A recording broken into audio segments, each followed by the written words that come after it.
오복 중의 하나라고 하는 치아 건강, 강아지 고양이도 예외는 아니겠죠? 사람은 2013년 7월부터 스케일링이 건강보험이 적용되기 시작했어요. 따라서 부담이 많이 줄어들었는데요. 우리 댕냥이들도 그러면 얼마나 좋을까요? 거기다가 수면 마취까지 필요하니 말이에요.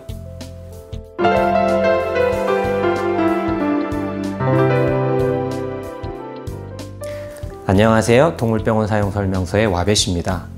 오늘은 우리 강아지 고양이들의 치아 건강을 위한 스케일링에 대해 알아볼 거예요. 먼저 스케일링은 왜 해야 할까요? 사람과는 조금 다른 측면이 있어요. 저는 감히 잇몸을 위해서라고 말씀드릴게요. 강아지나 고양이는 사람처럼 충치가 거의 생기지 않아요. 즉, 치아 자체에 문제가 생기는 경우는 아주 드물다는 거예요. 그런데 치아가 잇몸과 닿아 있는 부분에 치석이 있으면 잇몸에 염증을 일으키고 잇몸을 녹이기 시작해요. 잇몸은 점점 줄어들게 되고 결국 치아의 뿌리가 점점 드러나게 되고요. 나중에는 치아의 뿌리에도 염증이 생기고 치아는 흔들리고 심한 경우에는 치아를 지탱해주는 뼈에도 염증이 생길 수가 있답니다. 오늘의 주제 스케일링 언제 해야 하나요? 에 대한 답을 드린 것 같아요. 집중해서 들으신 분은 이미 힌트를 얻으셨을 거예요. 동물병원에 가면 항상 잇몸과 치아를 체크해 주시잖아요. 우리 땡땡이는 치석이 많네요. 스케일링 한번 해줘야 할 것 같아요. 항상 이런 말을 들으시나요? 치석은 어느 정도가 있으면 많은 건가요? 어느 정도 치석이 있으면 스케일링을 해야 하나요?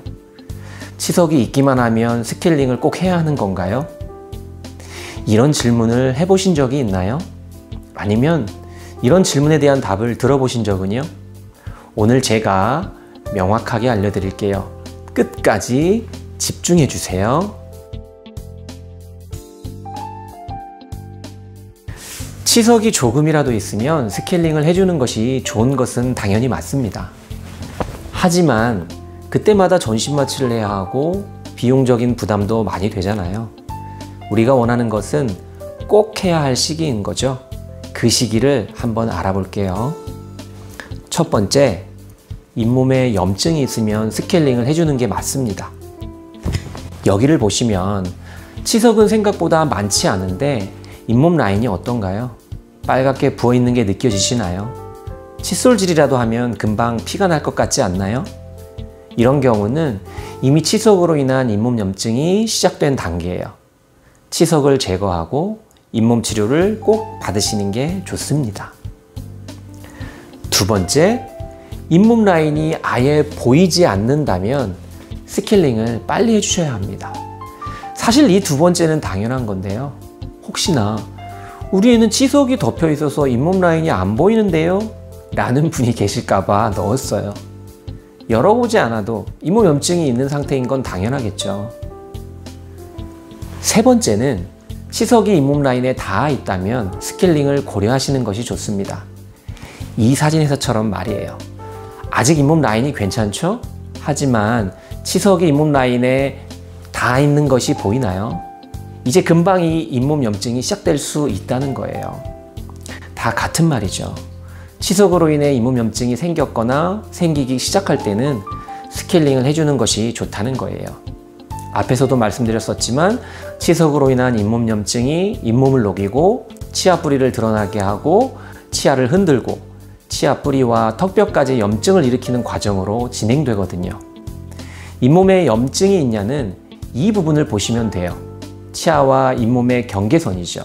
이 부위가 다른 잇몸 부위보다 빨갛거나 부어 있다면 염증이 있는 것이라고 보면 돼요. 여기서 한 가지 의문이 생길 거예요. 우리 아이는 치석이 꽤 많아 보이는데 아직 치석이 잇몸 라인에는 닿아 있지 않아요.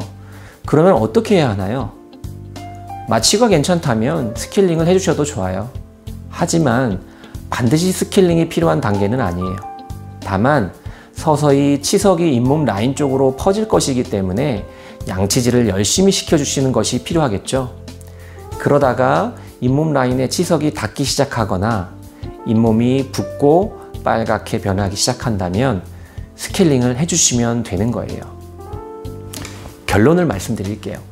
스케일링 언제 해야 하나요? 잇몸, 잇몸, 잇몸. 잇몸 라인을 보세요.